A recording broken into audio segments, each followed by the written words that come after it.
అందరికీ నా నమస్కారాలండి.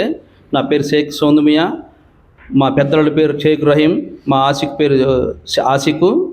వీళ్ళిద్దరిని మా షేక్ సలీం పోలాండ్ కోయట్లో ఉంటాడు సార్. అతను సెలవులకు వచ్చేసినాడు. సెలవులకు వచ్చేసిన తర్వాత నేను పోయి కలిసిన తర్వాత ఏం చెప్పారంటే, మా అన్నయ్య కోయట్ వెళ్తాడు, బాబాయ్ మీ అల్లుని కూడా తోలుతావా నువ్వు, కోయట్లో వచ్చేసి నెలకు వచ్చేసి 2 లక్షల శాలరీ అని చెప్పారు. మరి ఎంత ఖర్చు అవుతారంటే మనిషికి 3 లక్షలు ఖర్చు అవుతాయి అని చెప్పారు సార్. మరి మనిషికి 3 లక్షలు అంటే దీనికి అసలు జిమ్మేదారు ఎవరురా, దీనికి మొత్తం ఎవరు అంటే నేనున్న బాబాయ్ నీకు ఎందుకని చెప్పాడు. అబుదాబిలో ఉండరు వాళ్ళ కన్సెషన్లు, వాళ్ళతో మాట్లాడుకున్నా. నేను హైదరాబాద్లో ఒక మేడం ఉంది, ఆ క్యాన్సర్ మేడం, ఆమెతో నేను మాట్లాడుకున్నా. మీకు ఏం బాధ లేదు బాబాయ్, నేను దోలుతుంటే ఏమరా మా దగ్గర అయితే డబ్బులు లేవు, వాళ్ళకి పాస్పోర్ట్ కూడా లేవు అని చెప్పాను. నేను చెప్పేసరికి సర్లే నేను ఆలోచించుకొని నేను పోయి ఫోన్ చేస్తాను పోయేటి వెళ్ళిపోయాడు సార్. అతని పనికి అతను వెళ్ళిపోయిన తర్వాత 10 రోజులుగా ఫోన్ చేశాడు సార్. ఫోన్ చేసి ఏం చెప్పారు, బాబాయ్ మీకు కొత్త సంవత్సరం జనవరిన మీకు కొత్త సంవత్సరం వచ్చింది, ఆఫర్ వచ్చేసింది, మీకు నేను 3 లక్షలు అయితే అని చెప్పాను కదా, 3 లక్షలు కావు 2,20,000కి వెళ్ళిపోతారు మీ అల్లుళ్ళు. ప్రస్తుతానికి ఇప్పుడు మీకు టోకెన్ కట్టాలంటే మనిషికి 50,000 కట్టండి అని చెప్పారు సార్. ఇప్పుడు మా దగ్గర డబ్బులు వాళ్ళకి పాస్పోర్ట్లు కూడా లోవు గారు అంటే అమౌంట్ కట్టేసిన తర్వాత మీరు పాస్పోర్ట్లు పెట్టుకోండి. మేడం నాకు ఫోన్ చేసింది, అబుదాబా నుంచి ఫోన్ చేశారు సార్లు అని చెప్పారు సార్. సర్లేని గబ్బ అన్న ఒక డబ్బులు తీసుకొచ్చి కట్టాను సార్. ఆసిక్ 50,000, రహీం 50,000, వాళ్ళ అన్న కూడా 50,000 కట్టుకుంది సార్. హైదరాబాద్ ఇంకొక ఆయన ఉండి రెడ్ అంటే ఆయన, అతను కూడా కట్టారు సార్ 50,000. మొత్తం 4 సార్. వీళ్ళు నలుగురికి డబ్బులు కట్టేసిన తర్వాత మళ్ళీ ఏం చేశారు, మళ్ళీ 10 రోజులకి బాబాయ్ మళ్ళీ ఒక 50,000 ఇవ్వడు. మళ్ళీ 50,000 అంటే అదేంద్ర అంటే ఈ 50 లక్ష అవుతాయి, మళ్ళీ నువ్వు వీసాను ఫ్లైట్ టికెట్ వీసా వచ్చిన తర్వాత కరెంట్ డబ్బులు కడదు అని చెప్పారు సార్. అనేసరికి వాము మళ్ళీ 50 టైం. వీటికి అసలు జిమ్మదారి ఎవరు ఏంటంటే, బాబాయ్ నేనున్నా తీరా ఫ్లైట్ టికెట్ వచ్చిన తర్వాత నీ వీసా వచ్చిన తర్వాత నీ అల్లుడికి ఏమన్నా యాక్సిడెంట్ అయ్యి కాలు చేయి ఇరిగితే మటుకైతే పోవైతే కాదు కదా, క్యాన్సిల్ అవుతాయి. ఒకవేళ లేదు వాంబో నీ బోను నా పిల్లగా వదిలిపెట్టి నీ బోన్ అంటే మనకు డబ్బులు రావు. సరే ఇటు నుంచి ఓకే. మరి అటు వాళ్ళు పోలాంటి తోలాపోతే వాళ్ళ పరిస్థితి ఏంటి అనేసరికి వాళ్ళ పరిస్థితి అటు నుంచి డబ్బులు వస్తాయి, నేను ఇస్తా, వాళ్ళు తోలని పరిశ్రమలో నేను ఇస్తా డబ్బులు అని చెప్పాడు సార్. అతను నమ్మి మేము మొత్తం 3 లక్షలు 6 లక్షలు కట్టేసాం సార్ చేతికి. మళ్ళీ 1,40,000 వేసేటప్పుడు ఇండియాలో వచ్చిండు, అతను ఇండియా వచ్చిండు. ఫస్ట్ లక్ష వేసినప్పుడు 50 వేసినప్పుడు లేడు, మళ్ళీ 1,40,000 వేసినప్పుడు ఇండియాలో ఉంది సార్. అతను కూడా బ్యాంకులోకి వచ్చిండు. సిస్టమ్ తీసుకోవట్లేదు సార్. అది సిస్టమ్ తీసుకోకపోతే ఏం కాదు వేయండి మీరు అని చెప్పారు. బ్యాంకు మేనేజరు ఇట్లా వేయకూడదు డబ్బులు, ఈ డబ్బులు ఇలా వేస్తే మళ్ళీ మీకు రిటర్న్ కూడా వస్తాయి రావు అంటే మా అన్నయ్య కొడుకే సార్ ఉండని చెప్పి వేయించారు సార్. వేయించిన తర్వాత సరే ఓకే అని చెప్పారు. మళ్ళీ ఏం చేశారు, అతను ఈ డబ్బులు ఆఫీస్కి వెళ్తాయి, మా అన్నయ్య నాకు ₹1,00,000 ఇచ్చిన హ్యాండ్ క్యాష్, నువ్వు మీ అల్లుళ్ళు కూడా ఇద్దరు లక్ష ఇవ్వండి, మళ్ళీ లక్ష ఇచ్చేస్తారు. చేతికి ఇచ్చిన హ్యాండ్ క్యాష్ అవి తీసుకొని వెళ్ళిపోయారు. మా సొంతం మా అన్న కాబట్టి నా పిల్లగాళ్ళని మోసం చేయడం చెప్పి ఇచ్చేసారు. ఈ డబ్బులు కూడా సార్ నా సొంతంగా సార్. నేను ఇల్లు లేదు సార్, నాకు ఇల్లు కూడా లేదు. 2 ఆడపిల్లగాళ్ళ పెళ్ళిళ్ళు చేసి నేను ఇల్లు అమ్ముకో నేను నా అవస్థ పడుతుంటే 6 లక్షలు నన్ను కట్టేసేసి ఇప్పుడు డబ్బులు కోయన్ నుంచి వచ్చినప్పుడు నా పిల్లగాళ్ళు పిలిచి డబ్బులు అడిగితే నా దగ్గర డబ్బులు లేవు, ఏం చేసుకోపో, కేసు పెట్టుకోపో నువ్వు. నేను అప్పుడు చెప్పిన 1.5 సంవత్సరం అవుతుంది సార్. వీటికి వడ్డీ లేనిది. కొండ అశోక్ కాడ 2 లక్షలు సార్. మా సర్దుగుడు కొడుకు కాడ 1,50,000, అంకల్ ఇరబాబు దగ్గర 1,00,000, మా వదిన కాడ 1,00,000, నా బండి రీఫైనాన్స్ చేసి 1,20,000 ఈ కూడా తీసుకొచ్చి పెట్టేసారు. అన్నీ మేము డబ్బులు అకౌంట్ వేసిన మొత్తం ప్రూఫ్లు ఉన్నాయి సార్. ఇది నేను నా భార్య మందు తాగి సావాల పరిస్థితి వచ్చింది. ఎందుకంటే సార్ ఈ డబ్బులు మా అల్లుని చూసి ఇలే సార్, వాళ్ళు నన్ను చూసి డబ్బులు ఇచ్చారు. వాళ్ళు డబ్బులు ఇచ్చేటోళ్ళు నీ అల్లులు పోయి బాగు పెడతారంటే డబ్బులు నీకు తీసుకున్నారు సార్ వాళ్ళ కాడ. ఇప్పుడు వాళ్ళు 1.5 సంవత్సరం అవుతుంది, నీ అల్లులు పోలేదు, చెయ్యలేదు, మా పరిస్థితి ఏంది, మీ డబ్బులు ఇప్పించాం నీకంటే. మొన్న పోయి నేను మా అన్న ఇంటికాడ పోయి కూర్చున్నా సార్, షేక్ ఇమాం దగ్గర కూర్చుంటే ఏందన్నయ్యా మరి డబ్బులు ఏందన్నయ్య అంటే, డబ్బులు మేము ట్రై చేస్తున్నాం, మేము తోలుతాం, 20 లక్షలు ఖర్చు అయినా సరే నేను నీ అల్లుని నేను తోలుతా అన్నాడు. 20 లక్షలు ఖర్చు పెట్టే బదులు నాకు 5 లక్షలు ఇరాదు అన్నయ్య, నేను అప్పులు తీసుకుంటా అన్నా అనేసరికి సరే 5 లక్షలు నేను డబ్బులు ఇవ్వాలంటే మా ఓడి వచ్చిన తర్వాత నువ్వు మాట్లాడుకొని చెప్పారు. ఆ అబ్బాయి వచ్చినా కూడా మాట్లాడినా కానీ డబ్బులు అయితే ఇచ్చే పరిస్థితి లేదు సార్. నేను నా భార్యకు మందా ఇచ్చే పరిస్థితి. పోలాండ్ పంపిస్తా అని చెప్పి స్లాట్ బుక్ అయింది సార్. హైదరాబాద్లో స్లాట్ బుక్ ఎమ్మెల్సీ కోసం పోతే మనిషికి 20,000 అదేంద్రా అప్పుడు ఆ 3 లక్షలు కట్టి అయిపోద్దాను కదా, మళ్ళీ ఏంద్రా అంటే అవును ఇక హైదరాబాద్ డబ్బులు కట్టాలా అని చెప్తే మనిషికి 20,000 ఇచ్చిన తర్వాత సార్ అది రిజెక్ట్ అని వచ్చింది సార్. పాస్పోర్ట్ రిజెక్ట్ వచ్చింది, వీసా రాలే సార్. ఏంద్రా అంటే బాబాయ్ ఒక్కసారి రిజెక్ట్ అయింది పోలాండ్, ఇంకోసారి కాదు, మళ్ళీ మనిషికి 20,000 ఇచ్చుతారు. వాళ్ళ అన్నయ్య కూడా పోయింది సార్. పోయిన తర్వాత మళ్ళీ రిజెక్ట్ అయింది. ఏంద్రంటే ఇక నేనేం చేయాలి బాబాయ్ అని చెప్పిండు. ఫోన్ చేసి ఏం చెప్పారు నైట్ నాకు మిన్నర్ల మొత్తం లాక్కొస్తున్నాయి. ఏంద్రా అంటే నా డబ్బులు నాకు ఇచ్చేయి, నువ్వు పోలాండ్ తోలొద్దు ఎటు తోలొద్దు అని అడిగేశారు. అడిగేసరికి అతను ఏం చేసిందంటే నీ 5 లక్షలు నీకు భారదింగుతా, 6 లక్షలు కట్టావు కదా, ₹1,00,000 రావు, కాగితాల ఖర్చులు ఉంటాయి, నీ 6 లక్షలు నేను నీకు భారదింగుతా ఇచ్చేస్తా అని అన్నాడు సార్. ఓకే సార్ కోయట నీ లోన్ పెట్టుకుంటున్నా ఇస్తాడు. ఓకే నువ్వు వాళ్ళతో ఏమైనా మాట్లాడుకో. అభిదా వాళ్ళకు ఫోన్ చేస్తే సారు ఆదా అంటాడు ఏం వాయిస్ రికార్డింగ్ పెట్టి నా వాయిస్ రికార్డింగ్ ఇప్పుడు నా సెల్లో ఉంది సార్.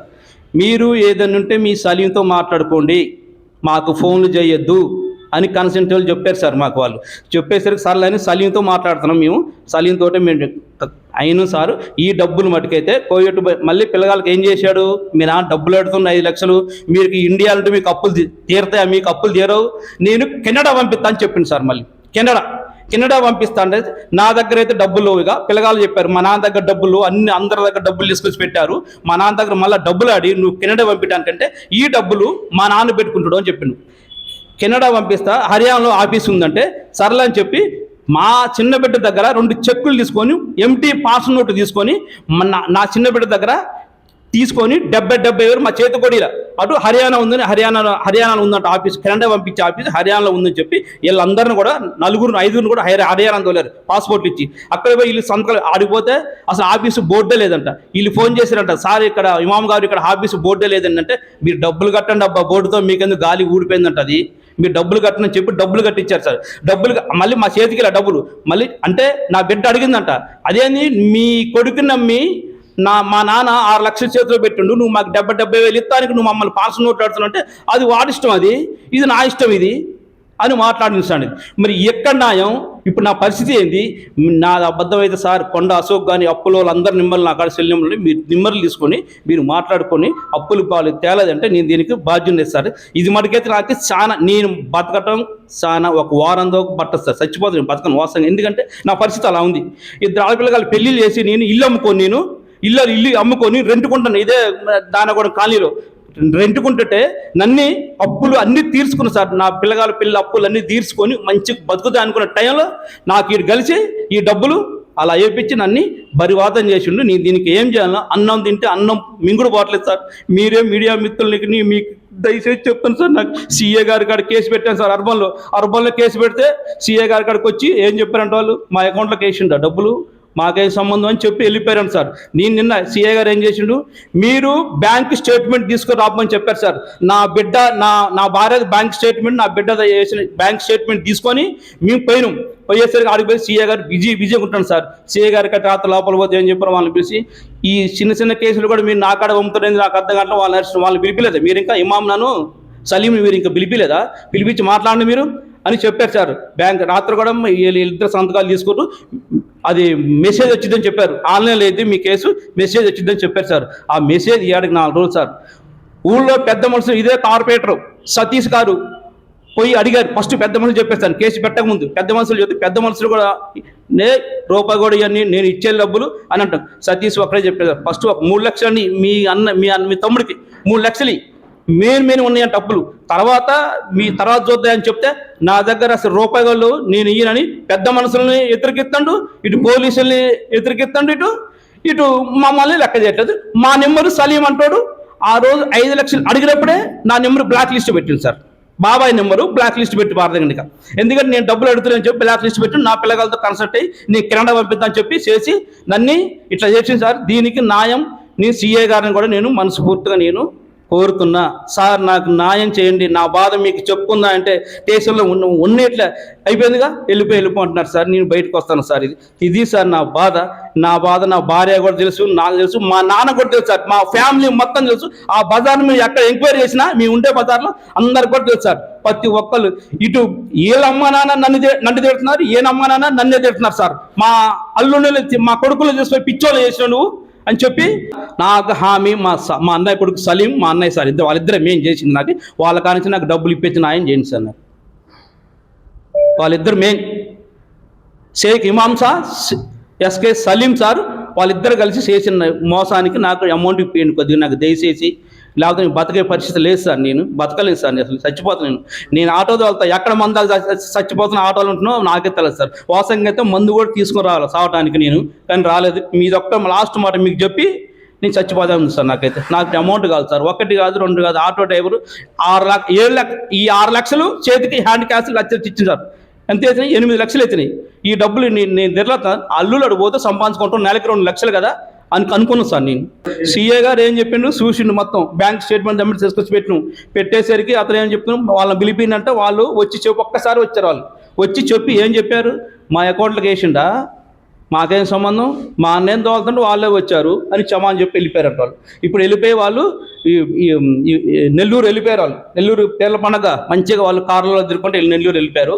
ఈ ఇమాం అంటాడు సార్ చేసే పని ఏంటో తెలుసా, గిరిగిరిలు ఫైనాన్స్ ఎంటీ నోట్ల మీద సంతకాలు తీసుకొని పార్సల్ నోట్ల మీద చెక్కులు పెట్టుకొని డబ్బులు ఇవ్వటం. మొన్న కూడా నాతోటి ఏరేవాడి మీద కేసు వేయించింది సార్. ఏరేవాడి మీద నువ్వు రారా అని చెప్పి, ఎందుకు అన్నంటే ఒకటి మీద కేసు వేయాలి చెప్పి 2 చెక్కుల మీద సంతకాలు పెట్టించుకొని అతని మీద కేసు వేసించారు. ఇమామ ఇది అతను కోయట్లో అతను సంపాదించుకుంటూ, ఇతను గిరిగిరిలు ఫైనాన్స్ నడుపుకుంటూ ఇతను సంపాదించిండు, మమ్మల్ని బరబాతం చేసించారు. ఈ డబ్బులు అబిదావులకు ఫోన్ చేస్తే మీ సలీమే మీరు మాకు ఫోన్ చేద్దని చెప్పి ఈ డబ్బులు ఎవరు తిన్నట్టు? 1 కాదు 2 కాదు సార్. నా సొంత డబ్బులా? ఓకే నేను తీసుకుంటా, నాకు ప్లాట్ ఉందా అమ్ముకొని తీసుకుంటా, నాకు ప్లాట్ లేదు, ఇల్లు లేదు, నేను రెంట్కి సార్. నేను ఇటు అల్లుల మధ్య ఇటు ఏళ్ళ మధ్య నేను నలిగి సత్తాను సార్. ఇది ఇంక నా దండ సార్. మీకు మీరు ఒక్క నాకు న్యాయం చేయండి. మీరు నా భార్య ఏమైనా మాట్లాడితే నా భార్య మాట్లాడుతుంది. ఆయన కూడా కాలే సార్, నా దాని కూడా కాలే, అతను కూడా దాని కూడా కాలే, మా అన్నది కూడా. షేక్ ఇమామ్స్ సార్, సలీం సార్, అతని కొడుకు సలీం, సొంత కొడుకు. అతనే ఏం చెప్పింది, అతను పోలాండ్లో ఉన్నా కాబట్టి మీరు నమ్మలేదు సార్. మేము పోలాండ్లో ఉంటానుగా పాప అన్నీ తెలిసి ఉంటే అనుకుని నేను అట్లా. ఫ్రూట్స్ కంపెనీ 2 లక్షల శాలరీ మీకు పోండి అని చెప్తే మేము 6 లక్షలు అప్పులు ఇచ్చి ఆయనకి పెట్టినాం. పేరు షేక్ రహీం. ఈ సలీం అనేటోడు మిమ్మల్ని పోలాండ్ పంపిస్తా 3 లక్షలు అయితే అని చెప్పిండు. సర్లే అని 3 లక్షలు తెచ్చి మా మామయ్య తెచ్చిండు, అన్నీ ఆయన పెట్టిండు డబ్బులు. ఆయన వడ్డీలకు తెచ్చి ఆయన పెట్టిండు. ఇప్పుడు వడ్డీలతో కలిపి 10 లక్షలు అయినాయి. 10 లక్షలు అయినాయి ఇప్పుడు వడ్డీలతో కలిపి. ఇప్పుడు ఆయన ఇండియా వచ్చిండు, నువ్వు ఎటు పంపలేదు కదా, మా డబ్బులు మాకు ఆయన డబ్బులు మీకు పంపకపోతే మీ డబ్బులు మీకు ఇస్తా అని చెప్పిండు. నువ్వు ఎటు పంపలేదు కదా, మరి మళ్ళీ ఇంటికి పిలిపించి ఆయన వచ్చిండుగా ఇండియా, మా ఇంటికి పిలిపించి అడిగినావు, మరి డబ్బులు మరి ఎటు పంపలేక, మరి మా డబ్బులు మాకు ఇవ్వని అడిగినావు. అడిగితే నా డబ్బులు నా కాళ్ళు లేవు, మీరు ఏం చేసుకుంటారో చేసుకోండి, కేసు పెడితే పెట్టుకోండి అని చెప్పిండు. పోలీస్ స్టేషన్లో కంప్లైంట్ ఇచ్చినాం. వాళ్ళు పోలీస్ స్టేషన్లో కంప్లైంట్ ఇచ్చిన తెల్లారి మళ్ళీ పోయినాం. మేము పోతే ఆ పిటిషన్ లేదంటున్నారు పోలీసు వాళ్ళు కూడా. ఇచ్చిన పిటిషన్ పోయింది, ఇంకో మళ్ళీ ఇవ్వమంటే మళ్ళీ ఇచ్చాం రాత్రి, కాలేదు. పిటిషన్ పోయిందని వాళ్ళు అసలు పోలీస్ స్టేషన్ పోతే వాళ్ళు లెక్క పట్టించుకోవట్లేదు, లెక్క చేయట్లేదు. అసలు మాతో లోనకపోతేనే బయటికి పోండి అంటున్నారు వాళ్ళు. ఆయన వెళ్ళిపోతాడు, వచ్చే నెల 2 పై వచ్చే నెల వెళ్ళిపోతాడు ఆయన పోతే మళ్ళీ ఇక మేము చేసేది ఏం లేదు సార్. ఇక